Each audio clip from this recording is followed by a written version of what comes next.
Hey, what's up everyone? This is Ill Factor from beatacademy.com, and in this video, we're going to be talking about creating a retro synthwave type track. So let's take a listen to what we're going to be recreating.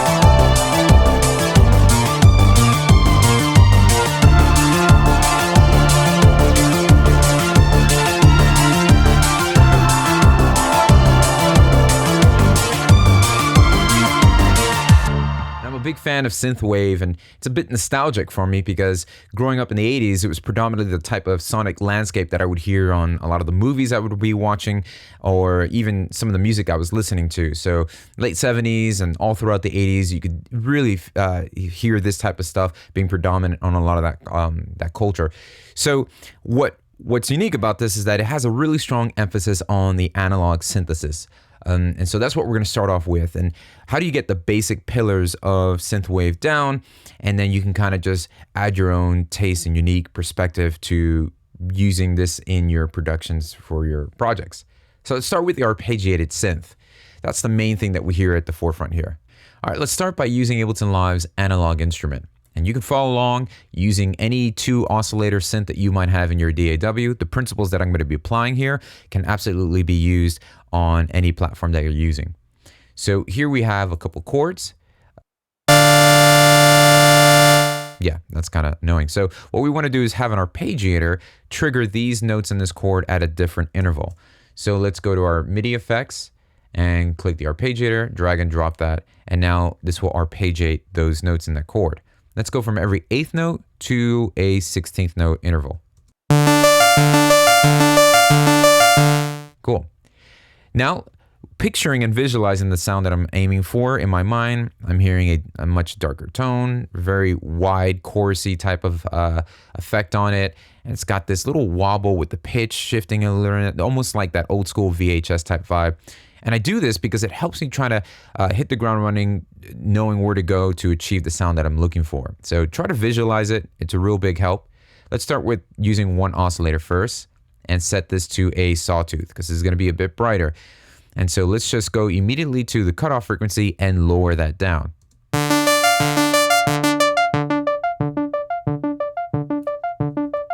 And we can give it a little bit resonance, so peak around that.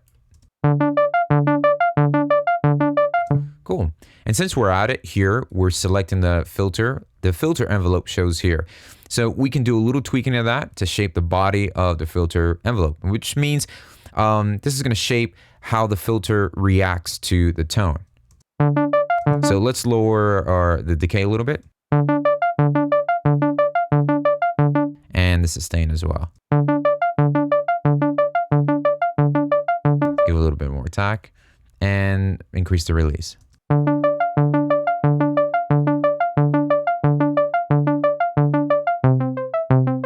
Cool. And now shifting it a whole octave lower to put it in the right feel. It's like, okay, I like where that's at. And so we can do the same thing here. We can also go to the amp envelope and start shaping the body of the overall tone.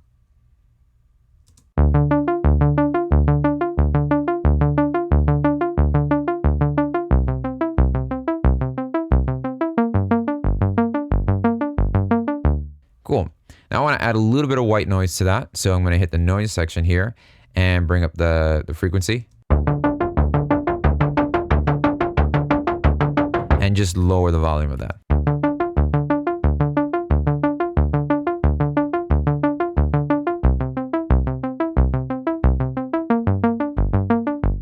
Great. Now let's go ahead and turn on our second oscillator.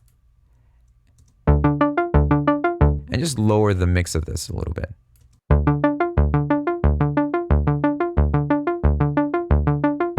And if we slightly detune this oscillator from that one, we start to get that nice little chorusy type vibe just naturally from detuning one oscillator to the next.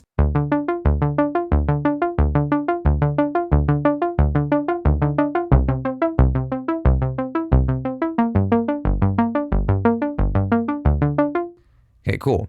Now what I'm going to do is turn on, by selecting oscillator 1, let's go ahead and turn the LFO on, going back here, and assign this to the LFO just a little bit. And here in the LFO, we're going to adjust the rate. And it's just going to determine how fast that LFO is going to be modulating the pitch of oscillator 1. So let's go from, we'll leave it at free, or, you know, instead of it's being synced to the project.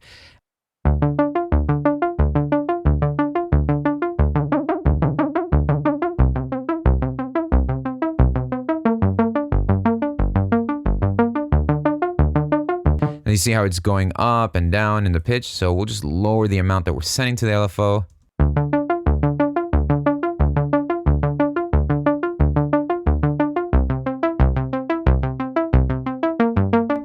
And that's what gives a cool, you know, almost that real analog type of vibe, that it's got that pitch just being slightly modified and modulated. Okay, so next let's go to the volume section here, and let's turn on some of the unison, the overall global detune.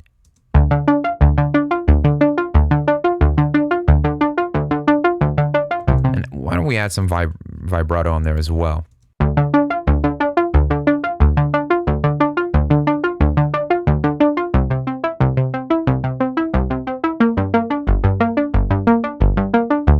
And then next we can just open up the filter frequency.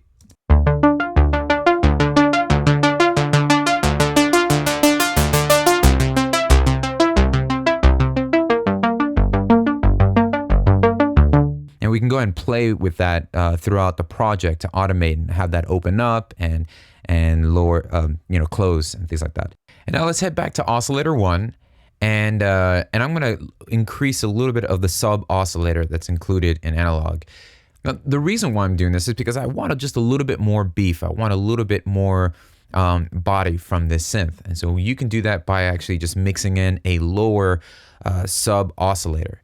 On whichever other synthesizer that you might be using, just find another oscillator, set it to a sine, maybe a 2 octaves lower, and just kind of blend that in volume-wise with the other oscillators. So here is the sub oscillator, and we're just going to increase the level.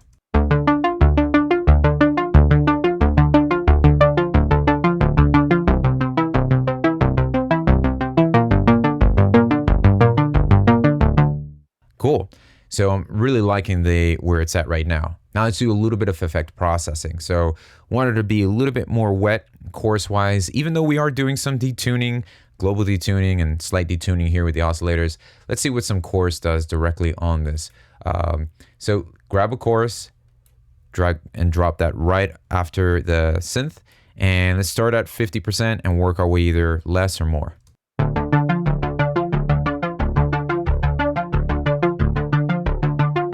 Yes, I'm going to take this off.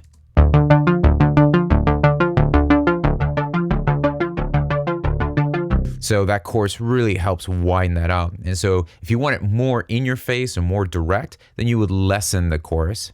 If you want it more stereo width and wide, you would increase the chorus.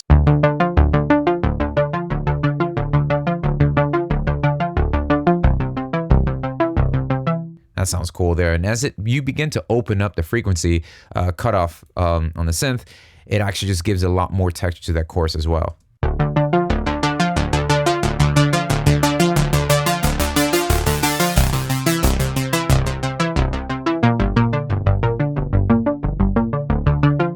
Cool, so let's add some saturation just to give it a little bit more dirt and drive. Click saturator, drag and drop that, and let's add a little bit of drive here and scale the output back a little bit.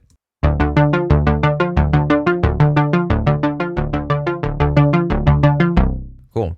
And let's use a compressor with the sidechain enabled. That's going to allow us to have the kick cause the synth to just duck every time the kick is being heard.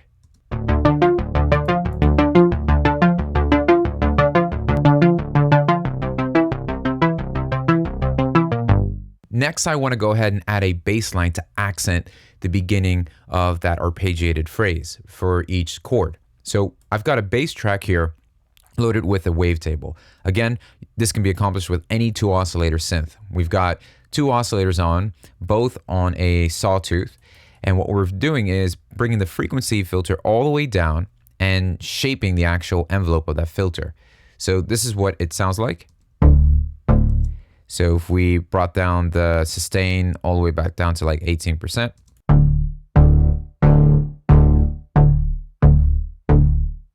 We want that envelope to be nice and short. And then what we're doing is in the matrix of the wavetable, we're assigning about 50, and this is just a value that you're going to be doing by taste. And if you're using another synth, you just want to send that filter, how much of the envelope is going to affect the actual filter frequency. And I've set it to mono, and I'm using unison here, and I set it to noise just to give it a little bit stereo depth and add some of that white noise on top of that. And we're using a sub oscillator on here as well, just similar to what we did with the analog. Now, the notes are actually just playing a quarter note pattern, but we're going to use an arpeggiator to give an extra 16th note to that.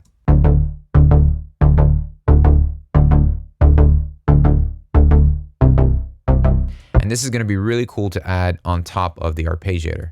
This is them together.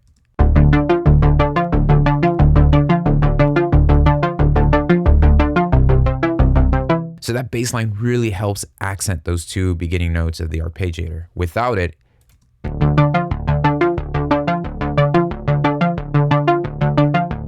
with it.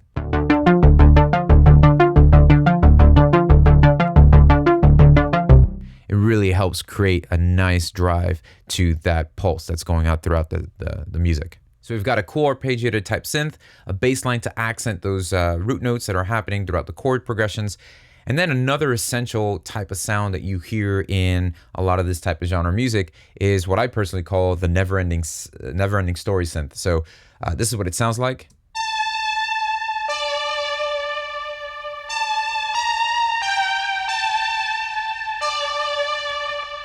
So let's walk through recreating that type of sound.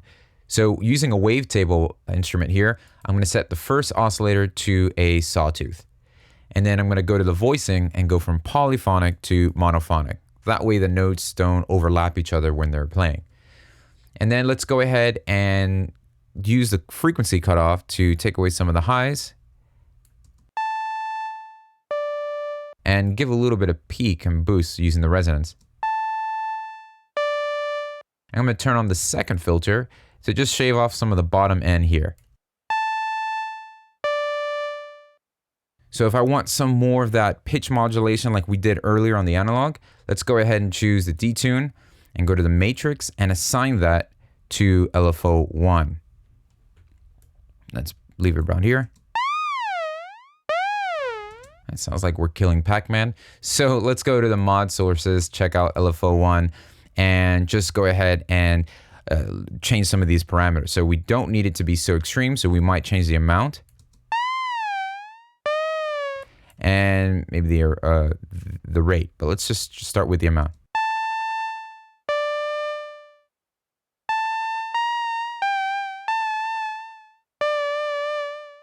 So that gives that nice little movement, that pitch modulation that seems to happen.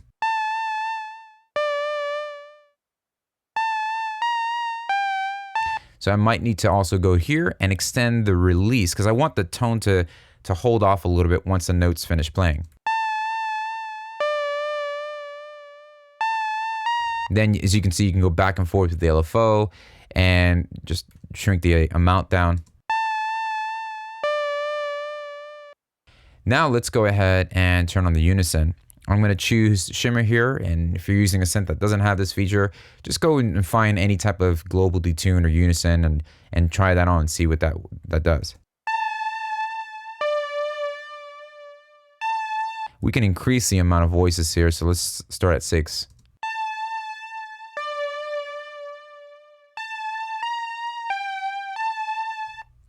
And then we can add a little bit more movement by assigning envelope 2 to the frequency cutoff. So back to the matrix, and let's see, let's choose this here, and let's assign that to envelope 2.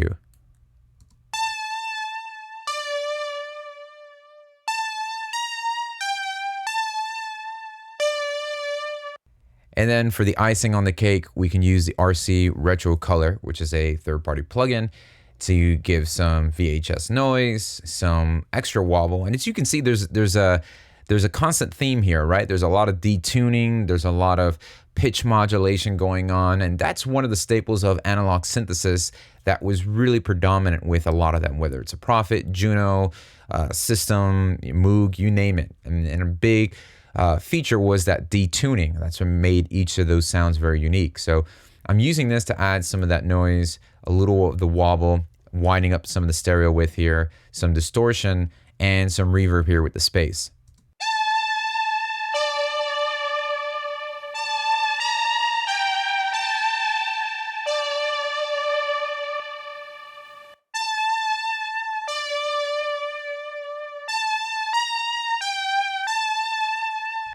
So just glancing through this project, I'm going to share a couple tips and techniques that I'm implementing, which you can use to achieve the same type of vibe.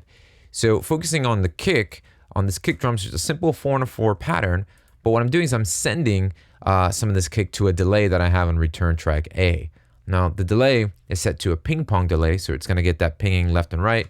But I'm also filtering out, a lot of the low end and a lot of the high end, because I don't want the low end of that kick also being duplicated over and over and echoing. It's just going to muddy up the mix. So when you send a lot of that, you get this nice little pulsating action happening on the left and right.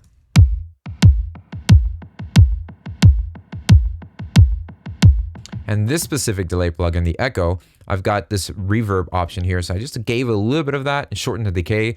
So it almost has this, that nice little cool reversed, it almost kind of swells into that delay.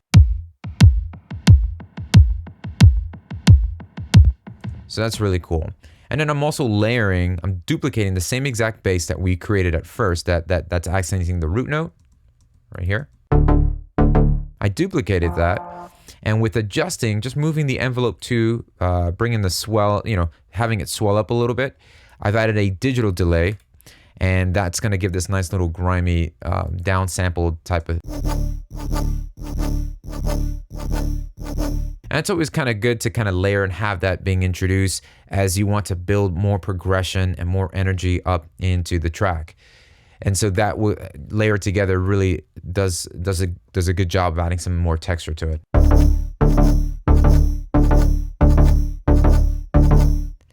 And you can also layer multiple sounds as the progression of your track continues to go. So for instance, we will start off with just the main arpeggiator.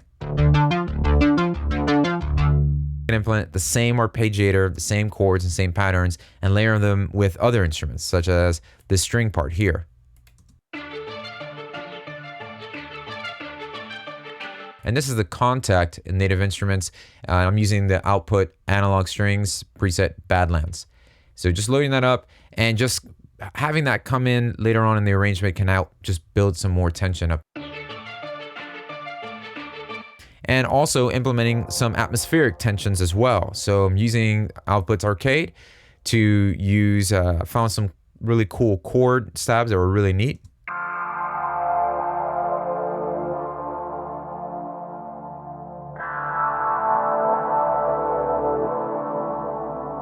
So that was really cool because it really helped build the atmosphere around that. And it's got that minor tension that we're hearing, and continuously doing that as well. And so that's the thing, it's just continuously building up this energy. This isn't arranged in a typical pop arrangement that I would normally do when working artists. This is more about creating or setting the actual emotional, the mood here, and then building and building and building up that tension, releasing it, and things like that. So let's go ahead and listen to everything from this section over here.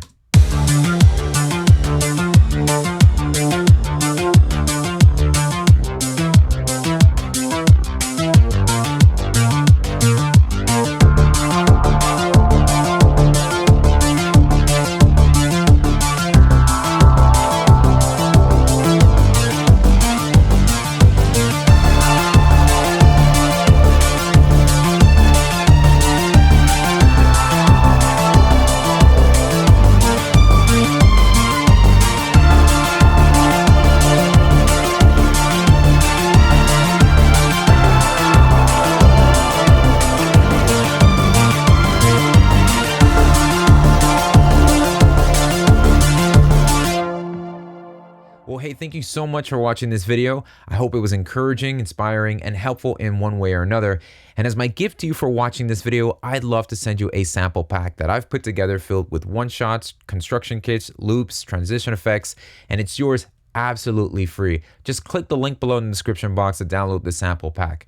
It's royalty free, so that means that you can use them in any of your projects and share that music that you're making with the rest of the world. And it works on any DAW as well. Just click, drag and drop, and you're ready to go. You can visit beatacademy.com/pack or just click the link below in the description box to download this sample pack. Thanks for watching. Be sure to hit the notification, the subscribe, the bell, breakdance fight, do all that crazy good stuff so you can stay up to date with videos that we have coming out soon. Thanks, and I'll see you next time.